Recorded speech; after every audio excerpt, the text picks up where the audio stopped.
अगर आप ट्रेडिंग से प्रॉफिट बनाना चाहते हैं तो प्रॉफिटेबल ट्रेडर की तरह काम करना पड़ेगा। और हर एक प्रॉफिटेबल ट्रेडर में एक बात तो कॉमन होती ही है कि उसका चार्ट एकदम क्लीन दिखे। वहीं पे किसी बिगनर ट्रेडर का चार्ट कुछ ऐसा दिखता है, इसमें प्राइस तो दिख नहीं रहा। इसलिए आज की वीडियो में हम यही डिस्कस करेंगे कि हम इम्पोर्टेंट लेवल को कैसे फाइंड कर सकते हैं। अगर आपने इम्पोर्टेंट लेवल को फाइंड करना सीख लिया तो आपकी कन्फ्यूज़न कम हो जाएगी। कन्फ्यूज़न कम होगी तो आप अच्छे डिसीजन ले पाएंगे, और अगर आप अच्छे डिसीजन ले पाएंगे तो आपको प्रॉफिट भी अच्छा होगा।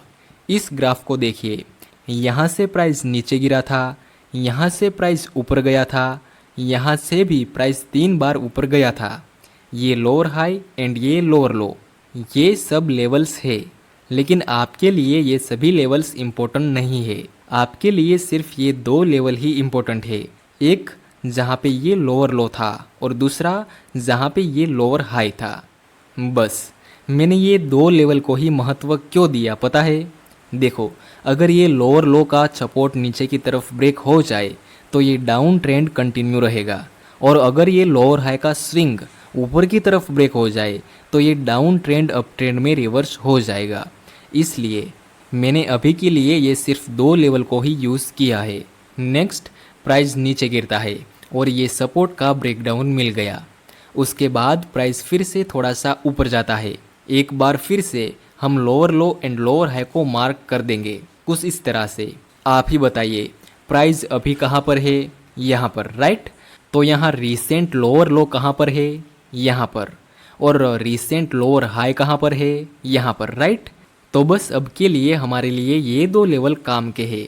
अगर प्राइस ने इस सपोर्ट को नीचे की तरफ ब्रेक डाउन किया तो ये डाउन ट्रेंड कंटिन्यू रहेगा, और अगर ये रीसेंट लोअर हाई का स्विंग ब्रेक होता है तो ये डाउन ट्रेंड बुलिश ट्रेंड में रिवर्स हो जाएगा। और ये 2 पॉइंट को टच करके हम एक ट्रेंड लाइन भी ड्रॉ कर देंगे जो कि रेजिस्टेंस का काम करेगी। नेक्स्ट, प्राइस ने इस ट्रेंड लाइन को ऊपर की तरफ ब्रेक कर दिया। आपको क्या लगता है, ये डाउन ट्रेंड अब बुलिश ट्रेंड में रिवर्स हो गया? बिल्कुल भी नहीं। जब तक ये स्विंग ऊपर की तरफ ब्रेक नहीं होता तब तक हम इसको डाउन ट्रेंड ही कहेंगे। वैसे यहाँ काफ़ी सारे नए लोगों ने इस ट्रेंड लाइन का ब्रेकआउट देख के बाय में एंट्री किया होगा, क्योंकि उसको ऐसा ही सिखाया जाता है कि ट्रेंड लाइन का ब्रेकआउट मिले तब डाउन ट्रेंड अप ट्रेंड में रिवर्स हो जाता है। लेकिन रूल के अनुसार हमें ट्रेंड लाइन पे तो फोकस करना ही चाहिए, साथ में स्विंग पर भी फोकस करना चाहिए। इसलिए अभी ये रिसेंट स्विंग ऊपर की तरफ ब्रेक नहीं हुआ, इसलिए अब भी ये डाउन ट्रेंड ही रहेगा। नेक्स्ट, प्राइस नीचे गिरता है और इस सपोर्ट को भी नीचे की तरफ ब्रेक कर देता है, और फिर एक बार प्राइस ऊपर जाने की कोशिश करता है। एक बार फिर से हम lower low and lower high बना देंगे कुछ इस तरह से। फिर से आप ही बताइए, प्राइस अभी कहाँ पर है?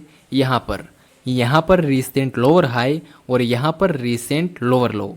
यहाँ पर अगर प्राइस ने इस सपोर्ट को ब्रेक डाउन किया तो ये डाउन ट्रेंड कंटिन्यू रहेगा। अगर ये रिसेंट स्विंग ब्रेक हुआ तो ये डाउन ट्रेंड अप ट्रेंड में रिवर्स हो जाएगा। बस इतना ही। अगर आप यहाँ पर ध्यान से देखें तो एक और लेवल भी इम्पोर्टेंट है, ये सपोर्ट जो कि आगे रेजिस्टेंस का काम करेगा। नेक्स्ट, प्राइस इस लेवल से नीचे गिरता है और यहाँ भी प्राइस ने इस सपोर्ट को ब्रेक डाउन कर दिया। फिर से प्राइस थोड़ा सा ऊपर जाता है। अगर कोई बिगनर ट्रेडर है जो इस चार्ट को यहाँ से देख रहा है तो वो कुछ इस तरह से लेवल्स ड्रॉ करता है।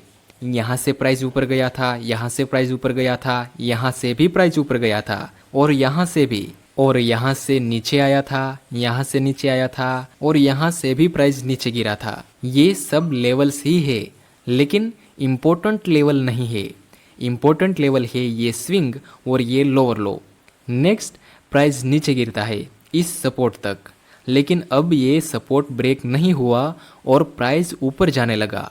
फिर से प्राइस नीचे गिरता है, लेकिन यहाँ भी प्राइस ने इस सपोर्ट को नीचे की तरफ ब्रेक नहीं किया। फिर प्राइस ऊपर जाने लगता है। यहाँ दिख तो रहा है कि सेलर्स थोड़े कमज़ोर पड़े हैं, लेकिन जब तक ये स्विंग ऊपर की तरफ ब्रेक नहीं होता तब तक हम इसको डाउन ट्रेंड ही कहेंगे। नेक्स्ट, प्राइस ने इस रिसेंट स्विंग को ऊपर की तरफ ब्रेक कर दिया। अब हम बोल सकते हैं कि ये डाउन ट्रेंड बुलिश ट्रेंड में रिवर्स हो चुका है। मैं चाहता हूँ कि मेरे लेक्चर देखने के बाद लाइव मार्केट में आप ज़्यादा कंफ्यूज ना हो, इसलिए मैं एक कन्फ्यूज़न भरा एग्जाम्पल दिखाना चाहता हूँ। देखो, यहाँ price higher high and higher low के स्ट्रक्चर में ऊपर जा रहा था। प्राइस अभी यहाँ पर है तो रीसेंट हायर हाई ये रहेगा और रीसेंट हायर लो ये। अगर प्राइस ने इस रीसेंट स्विंग को नीचे की तरफ ब्रेक कर दिया तो ये बुलिश ट्रेंड डाउन ट्रेंड में रिवर्स हो जाएगा, और अगर ये रीसेंट हायर हाई ऊपर की तरफ ब्रेक होगा तो ये बुलिश ट्रेंड कंटिन्यू रहेगा। और ये 2 पॉइंट को टच करके हम ट्रेंड लाइन भी बनाएंगे, इस ट्रेंड लाइन को भी आप इग्नोर मत करना। नेक्स्ट, प्राइस थोड़ा सा ऊपर जाता है फिर नीचे गिर जाता है। प्राइस ने इस ट्रेंड लाइन को भी नीचे की तरफ ब्रेक कर दिया और ये स्विंग को भी, मतलब अब ये बुलिश ट्रेंड बीरिश ट्रेंड में रिवर्स हो चुका है। डाउन ट्रेंड शुरू हो गया है तो क्या आप यहाँ पर सेल में एंट्री कर सकते हैं? बिल्कुल भी नहीं। आपको रीटेस्ट का वेट करना चाहिए कि प्राइस फिर से इस लेवल तक आए और कोई बीरिश कैंडल का सिग्नल दे। नेक्स्ट, प्राइस ऊपर जाता है और इस हाई को भी ऊपर की तरफ ब्रेक कर देता है। बस यही मैं आपको समझाना चाहता हूँ। उससे पहले आप बताइए, आपको क्या लगता है, अभी ये डाउन ट्रेंड है या बुलिश ट्रेंड? उससे पहले आप बताइए, आपको क्या लगता है, अभी ये डाउन ट्रेंड है या बुलिश ट्रेंड? वीडियो को पॉज करो और आंसर अपने दिमाग में रेडी रखो। चलिए अब मैं आंसर देता हूँ। अभी जिस हिसाब से मार्केट का स्ट्रक्चर है उसके हिसाब से ये अब ट्रेंड है। अब कुछ लोग कहेंगे कि अरे सर, ये क्या बात हुई, अभी तो आपने कहा था कि ये डाउन ट्रेंड है और अब आप बोल रहे हैं कि ये अब ट्रेंड हो गया, ये क्या बात हुई? तो देखो, ये बुलिश ट्रेंड ही है क्योंकि ये हाई अभी ब्रेक हो गया है। लाइव मार्केट में 10 में से 2-3 बार आपके साथ ऐसा होगा कि कभी कभार प्राइस अप ट्रेंड में जा रहा था, फिर डाउन ट्रेंड शुरू हुआ और फिर अप ट्रेंड शुरू हो गया। हर बार ऐसा नहीं होगा, लेकिन 10 में से 2-3 बार ऐसा होता है। इसलिए आपको मार्केट के हिसाब से फ्लेक्सिबल रहना पड़ेगा। चलिए एक दूसरा तरीका बताता हूँ इम्पोर्टेंट लेवल को फाइंड करने का। वो है बिगर टाइम फ्रेम में इम्पोर्टेंट लेवल को देखना। आप जिस टाइम फ्रेम में काम करते हो उससे एक बड़ी टाइम फ्रेम के लेवल को एक बार चेक कर लेना, क्योंकि बड़ी टाइम फ्रेम के लेवल स्मॉल टाइम फ्रेम में हडल का काम कर सकते हैं। ये 4 आवर का चार्ट है। यहाँ पर प्राइस बार बार इस ट्रेंड लाइन के सपोर्ट से ऊपर जा रहा था, तो ये ट्रेंड लाइन हमारे लिए एज अ इम्पोर्टेंट लेवल का काम करेगी। इसी समय हम 1 घंटे की टाइम फ्रेम में शिफ्ट हो जाए तो हमें कुछ ऐसा सिनेरियो देखने को मिलता है। ये वो ट्रेंड लाइन है जो 4 आवर में थी। इसी जगह पर आपको एक डोजी और कन्फर्मेशन कैंडल का सिग्नल मिला। मैं कहता हूँ कि अगर बड़ी टाइम फ्रेम में आपने इस ट्रेंड लाइन को ड्रॉ नहीं किया होता तो आप यहाँ पर कुछ इस तरह से लेवल ड्रॉ करेंगे और इस डोजी कैंडल के सिग्नल पे सेल में एंट्री कर लेंगे और फिर प्राइस ऊपर चला जाता है और साथ ही में आपका स्टॉप लॉस हिट हो जाता है। लेकिन थोड़ा सा एनालिसिस करके ये बड़ी टाइम फ्रेम की इम्पोर्टेंट ट्रेंड लाइन को ड्रॉ कर ली होती तो जाहिर सी बात है आप यहाँ पर सेल में ट्रेड नहीं लेते। इसलिए जब भी आप ट्रेड करो उससे पहले बड़ी टाइम फ्रेम के इम्पोर्टेंट लेवल्स को ड्रॉ कर लेना। दूसरा तरीका इम्पोर्टेंट लेवल को फाइंड करने का वो है साइकोलॉजिकल नंबर या फिर राउंडिंग नंबर। साइकोलॉजिकल नंबर जैसे 1000, 2000, 100, 10,000, 500, 300, समझ रहे हो? ऐसे नंबर पर भी प्राइस काफ़ी बार रिएक्ट करता है। जब प्राइस ऑल टाइम हाई पे मूव करे तब ये साइकोलॉजिकल नंबर अच्छे खासे काम आते हैं।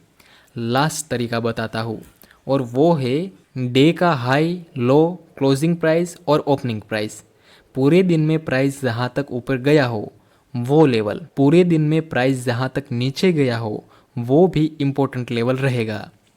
इस तरह से आप इम्पोर्टेंट लेवल को फाइंड करके क्लियर चार्ट को देखकर बेहतर से बेहतर डिसीजन ले पाएंगे।